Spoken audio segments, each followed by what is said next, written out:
ሰላም የኔ ውዶች እንዴት ናችሁ? ደህና ናችሁ? በጣም ደህና ነኝ እግዚአብሔር ይመስገን። አብርሽ ሩታን ጥሏት ሄደ። አለቀሰች፣ ተነፋረቀች፣ አነፋረቀች ነው የምላችሁ። ለምንድን ነው ጥሏት የሚሄደው? ይዘህ ሂድ ብትለምነው ይዤሽ አልሄድም ብሎ እምብየዋለ። ለምንድን ነው ይዟት የማይሄድ? እሷ ራሱ መሄድ አትፈልግማ። ስለዚህ አብርሽ ጥሏት ሄደ ማለት ቤት ውስጥ ብቻዋን ናት። ስለዚህ ዳኒሻ ሄድና ቤት ልጅን ተንከባከብ። ጽጌም እንግዲህ ዳኒን እያስወጣችሁ ከቤቷ አይታችኋል ማለት ነው። ዳኒ ወደ ሩታ ቤት ይሄዳል ማለት ነው። ሩታ ቤት ሄዶ አብርሽ እስከሚመጣ ይጠብቃል። ልጁ የጋራቸው ስለሆነ ያው ይንከባከባል ማለት ነው። ስለዚህ አዲስ ድራማ ሊጀመር ስለታሰበ ነው እንግዲህ አብርሽ ወደ ቡታጅራ የሚሄደው። ምን ለማድረግ እንደሚሄድ አይታወቅም። ነገር ግን ሩታን መውሰድ አልፈለገም። እያንዳንዴ ሰርግ ስትጠብቂ የነበርሽ በጎችዬ ሰርጋቸው በቅርቡ ይላሉ። እንዴ እናንተ ሰርግ የምን ሰርግ ነው? ልጁ ተረግዞ ሊወለድ እየተባለ አብረሽ የሚሄደውማ የራሱን ቤት የራሱን ቦታ ሊያስተካክል ነው። ከሷ ተደብቆ ቤት ሊገዛ ነው ሀቢብቴ። ለብቻው ለራሱ ነው ቤት የሚገዛ። እሷ ሳሰማ ማለት ነው ማስተካከለው ነገር አለኝ ብሎ የራሱን ነገር እያስተካከለ ነው የኔ ቆንጆ። እሷን ይዟት ማሄድ እሱ ቤተሰቦችን ይጠይቃል፣ ሰላም ይላል። እሷ ግን እዚህ ተቀርቅራ ነው ቁጭ አለችው። ተቀርቅራ ነጻነት የለም። አሁንማ ልጅ ያረገዝሽ ከላስ ሰራተኛ ነሽ። ቤት ውስጥ ልብስሽን ታጥቢያለሽ፣ የልጅሽን ዳይፐርሽን ትቀይሪያለሽ፣ ምግብ ታበያሰያለሽ። ጓደኞቹን ይዘ ይመጣል፣ ፈታ ይላል። እሱ እየወጣ ከከተማ ሀገር መውጣታች ከዚህ በኋላ ጨዋጭትሽን ይዘሽ ቤትሽ እረፍ ብለሽ ቁጭ በይ። ደመቁ ከላስ አርፈሻልና እንግዲህ ዳኒን ጽጌ ከቤቱ አስወጥተዋለች እላችኋለሁ። እና ዳኒሻ እንግዲህ ወደ ሩታ ቤት ጎራ ብትል እኔ ጥሩ ፍንጭ ነው የሰጠው። ምክንያቱም ጎዳና ላይ ከምታድር እሷ የድሮ ጓደኛ ናት። ከልጁ ጋርም የሆነ ሼር ይኖርሃል። ሰው ብትሄድ ጥሩ ነው ብዬ አስባለሁ። ከዛ በተረፈ ግን እንትና አይ ፍቅርን ረስቻት ነው የኔ ማር። ዛሬ ደግሞ እንዴት ነው ያማረብሽ ባክሽ! ሮማንቲክ ነው ዛሬ የዛሬው ሮማንቲክ ነው። በቃ እነዚህ ልጆች በጣም እያማረባቸው ነው። ይፉ የኔ ምስኪን ግን ያሳዝነኛል እኮ ጋይስ። ፍቅርን በጣም የሚወዳት ይመስለኛል። እና እንግዲህ ሄዶ ለፍቅር የምግብ ሰርቶላት ዘናፈት አድርጓት። ፍቅር የኔ ኩሩ ራሷን ችላ የምትኖር ሴት። ረ ፍቅር የኔ አንቺን ስለወደድኩሽ በጣም ነው ደስ የሚለኝ። እንደዚህ አይነት ነፍራቃ ሰው ስላልወደድኩ አይ ቀሌ ግን ማትወረዱብኝ እናንተ ማትወረዳችሁብኝ። አይ እኔ ሲጀመር ስድብ ቀሚሴ ነው አላልኳችሁም? እኔ አታምኑኝም እንዴ እናንተ? እኔ ስድብ ልብሴ ነው እኮ ነው ምላችሁ። ፍቅርዬ ዛሬ ሮማንቲክ ሆነሽ ስለመጣሽ በጣም ደስ ብሎኛል። ምክንያቱም ንፍቅ ብላይ ነበርና ዛሬ በፈገግታ ነው የመጣችው። ወይኔ እንዴት እንደምታምር እኮ የእውነት ፍቅር እኮ ማለት ነው ያለ ሜካፕ እንዴት እንደምታምር ደግሞ። ደመቁን እዩልኝ የምሬን እኮ ነው። አሁን ዛሬ ቤት ውስጥ ናት እና መኝታ ክፍል ነው ያመጣት እና ምንድነው አመድ ውስጥ ተኝታ ያደረች ዶሮና ወይም ውሻ ነው የምትመስለው። እንትን ውስጥ ተኝታ ያደረች ዶሮ ይሆን አረስማ። አብዛኛውን ጊዜ ማለት ነው አመድ ውስጥ የሚተኙ ውሻዎች ናቸው። ስለሚበርዳቸው ድመቶች አመድ ውስጥ ይገቡና ያድራሉ ማለት ነው እንዳይበርዳቸው። ጧት ሲነሱ በቃ ጸጉራቸው ምናምናቸው እንዳለ አመድ ሆኖ ነው የሚያድረው። ኧረ ዶሮ አይደለም ውሻዎች ናቸው እዛ አመድ ውስጥ የሚያድሩና አመድ ነው የሚመስሉት። ከዛ ውጭ ወጥተው ሲያራግፉት ቡልልልልል የሚለው ደመቁ ውጭ ስትወጣ የምትቀበው ሜካፕ ማለት ነው ቤት ውስጥ ገብታ ስትታጠበው ሽንት ቤቱ እንዳለ አመድ ብቻ ነው፣ ጭምልቅልቅ ነው የሚለው። አረ ድሌ እናንተ ወይ መከራዬ! እንዴት ናችሁ የኔ ማሮች፣ የኔ ወዶች፣ የኔ ፍቅሮች፣ የኔ ጠንበለሎች? በጣም እንደምወዳችሁ ታውቃላችሁና እንግዲህ ዛሬ ብዙ ቤት ዞር ብዬ አይቻለሁ። ብዙ ቤት ሄጃለሁ። ሰዎች ቤት እነ ዳኒ ቤት ሄጃለሁ፣ እነ ፍቅርዬ ቤት ሄጃለሁ፣ ፏድ ቤት። ፏድን ደግሞ 80 ሺህ አስገቡት፣ ፍቅርዬን 200 ሺህ አስገቡት። እነ ሀይሚ ቤት ሄጃለሁ፣ የነ ሀይሚ ፍራንክ ነው። አብረሽና ሩታ ቤት ሄጃለሁ፣ ሩታ ቤት ሄጃለሁ። ሩታዬ የኔ ጠንበለል። በነገራችን ላይ ደመቁ ሌላ ናት። እኔ ሩታን አይደለም ደመቁ ምለው ሌላ ሰው ነው። የኔ ቆንጆ ማለት ነው። ባለሽ ጥሎሽ ሊሄድ ነው። የኔ ውድ አይዞሽ። እና ሩታ ቤት ሂጄ ሩታ ስታለቅስ አይቻት አንጀቴን ብልት ነው ያረገችኝ። ሩታ የኔ ማር እንዴት ታለቅሻለሽ?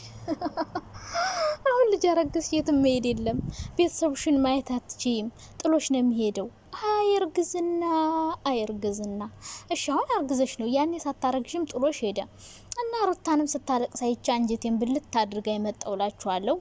ከዛ በኋላ የነ ፍቅርን በደንብ አይቻለሁ፣ የነ ሩታን ትንሽ አይቻለሁ። ሩታዬ በእውነት አሳዝነሽኛል። አይ የኔ ቆንጆ አሳዝነሽኛል። እና እንግዲህ እሱ ጥሏት ሊሄድ ነበር። ከዛ ደግሞ ደመቁና ደመቀንም በዛው አይቻቸዋለሁ፣ ጎራ ብዬ አይቻቸው ነበረ። እንግዲህ እንደ ደመቀ ቤትም ሄጀ ነበረ። ያው ደመቁ ብቻዋን ልትቀር እንደሆነ ምናምን ሰምቻለሁ። እሷም እንደዛው እያለቃቀሰች ነው፣ ግን የሆነ ሰው አብሯት እንደሚኖር ሰምቻለሁ ማለት ነው። ሶ ዳኒ የሚባል ውሽማ አላት። ውሽማን ደግሞ ፍቅረኛው ከቤቱ አስወጣችሁ፣ ሌላ ጎረምሳ ይዛ መጣ። አይ ዳኒ የስራን ይስጥህ። አንተ እኮ በሰራው ስራ ነው ይሄ ሁሉ ግፍ የደረሰብህ። ዱባይ ላይ ሄደህ ግብዳ ዳሌ ያላትን ልጅ ዘመተህ ዳሌዋን እያገላበጠች በዳሌዋ እኮ ነው ጽጌን እንደዚህ የለጋቻት። እንደዚህ እኮ ነው የለጋቻት እንደዚህ። ከዛ በኋላ በልህ ጽጌ ደግሞ ሸበላ የሆነ ቆንጆ ወንድ ይዛ ከቻሳ። አሁን ዳኒ አብዷል ማለት ነው። እንግዲህ ዳኒን ጽጌ ከቤቷ ውጣልኝ፣ ኮንፈርት ነሳኸኝ፣ ኮንፈርት ነስተኛል። ምርጥ የፍቅር ጊዜ ከጓደኛዬ ጋር እያሳለፍኩ አይደለም፣ ስለዚህ እባክህ ውጣልኝ ከቤቴ ብላ ሻንጣውን ይዛ ሂድ አለችው። ዳኒ ደግሞ አልወጣም ብሎ ያዙኝ ልቀቁኝ አለ። ከዛ በኋላ ያዙኝ ልቀቁኝ አለ። ሊማታ ሞከረ፣ ግን አልተሳካለትም። ያዙኝ ልቀቁኝ፣ እኔ ነገርኩ እኮ ጠቀስኩልህ ቦታ። ዳኒ ያዙኝ ልቀቁኝ አትበል፣ አታለቃቅስ፣ እንትና ቤት ሂድ። እንትና ቤት ብትሄድ ያዋጣሃል። እንትና ባሏ ሄዷል። ባሏ ወደ ሌላ ቦታ ስለሄደ ብቻዋን ነው ትልቅዬ ቤት ውስጥ ያለች። ሶ አንዱን ክላስ ትስጥህ። እርግጠኛ ነኝ ይሄዳል፣ እናትዬን ይሄዳል። ድራማ የጀመሩት የሚመስለኝ ተመካክረው ነው። አብረሽ ቡታጅራ ሲሄድ ቱ ባለጌ ስም ለምንድም ጥሪ፣ አንቺ ባለጌ የሰው ስም እየጠራሽ እና ደመቀ ወደ ቤተሰቦቹ ጋር ሲሄድ ባሏ ከዛ በኋላ ውሽሜ ይሄዳል። ውሽሜ ይሄድና አንድ ክላስ ትልቅ ነው ቤቱ፣ አብረን ኖርን አይባልም፣ እርጉዝ ናት። ሶ ውሽሜ የሆነ ክላስ ይሰጠዋል። ውሽሜ የሆነ ክላስ ውስጥ ተቀምጦ ይጠብቀዋል ማለት ነው። እኔ እንደዛ ነው አእምሮ ውስጥ የመጣ። ጽጌ ዛሬ አስወጣውት ስትል ቀጥታ ሊሄድ የሚችለው እዛ ነው። ስለዚህ ያው እንግዲህ ጥሩ ነው። ብዙዎቻችሁ ይመርመርልን የእንትና ነው እያላችሁ ነው። አይና እናውቃለን። ያው የቆየ እንደሆነ ግን እኛ ስለ ሰው እንትን ምን አገባን። እና የማይወስድበት ምክንያት ሚስቱን ለምንድን ነው? ቆይ እኔ እኮ ሚስቱን እናት አባቱ ጋር ለምንድን ነው ማይወስድ? አግብቻታለሁ ብለሃል፣ ለምንድን ነው ማትሄድበት? የሚያደርገውን ነገር ማወቅ የሌለባት ለምንድን ነው? ለሆነች ስራ ነው የሚሄደው ነው የሚለው። ስለዚህ የራሱን ነገር ሊያመቻች ነው። ደምቆ ተበልተሻል፣ ብትነቂ ጥሩ ነው። ዞሮ አትነፋረቂ። መነፋረቅ አያስፈልግም። ቤቱን ትቶልሽ ሄዷል። እንደ ባለፈው ሌላ ታሪክ ሰርተሽ ቤትሽን ለቀሽ ሄደሽ እንዳትጠብቂው አደራ። ስህተት እንዳትሰሪ። በቃ ይመጣልሻል የሚፈልገውን ነገር አድርጎ ማለት ነው። አዲስ ድራማ እንዳትጀምሩ አደራ ልንላችሁ እንፈልጋለን። እንግዲህ ከዛ ውጭ በቃ ወዳችኋለሁ። እነ ፍቅርዬን ደግሞ ስላየሁሽ ደስ ብሎኛል። የኔ ውድ የኔ ቸኮሌት፣ አረ በስመ አብ ያኔ ሜካፕ እንዴት እንደምታምር እኮ ልዕልት እኮ ናት። ኦ ማይ ጋድ ሮማንቲክ ላይፍ ስታይል ነው ዛሬ ደግሞ ያሳለፉት። ለማንኛውም በጣም ደግሞ ወዳችሁ ታውቃላችሁ አይደለ? በጣም ነው ወዳችሁ። አንዳንድ ሰዎች ግን የስድብ ሱስ አለባችሁ። ጨጓራ ተቃጥሎ ሞተ የምትሉኝ ሰዎች በእኔ ምክንያት ሰው እንዲታመምብኝ አልፈልግም። እውነቴን ነው የምላችሁ። አትቃጠሉብኝ፣ እኔ ልቃጠልላችሁ።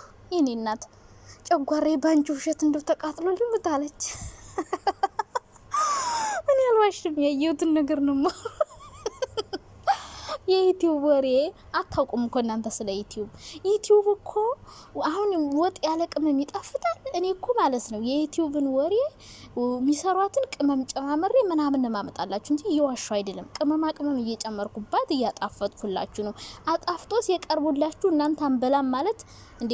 ሲጣፍጥ ምግብ እንዴት ጨጓራ በሽታ ይሆናል? የማይጣፍጥ ምግብ ነው ጨጓራ በሽታ የሚሆነውና ጨጓራዬን አመመኝ ምናምን የምትሉኝ ሰዎች አላችሁና ላግዛችሁ ይችላል። ሆስፒታል ምናምን ከፈለጋችሁ ጠቁማችኋል። የሆነ ቦታ ትሄዳላችሁ። ሎኬሽን ላኩልኝ፣ የራሴ መኪና ልኝ ልክላችኋለሁ፣ ትታከማላችሁ። በእኔ የተነሳ ማንም ሰው እንዲታመም አልፈልግም። ጨጓራውን እኔን አፈር በበላውልሽ በእኔ ምክንያት ጨጓራሽን ውይ ደረቴ ቻው በቃ ወዳቸዋለሁ።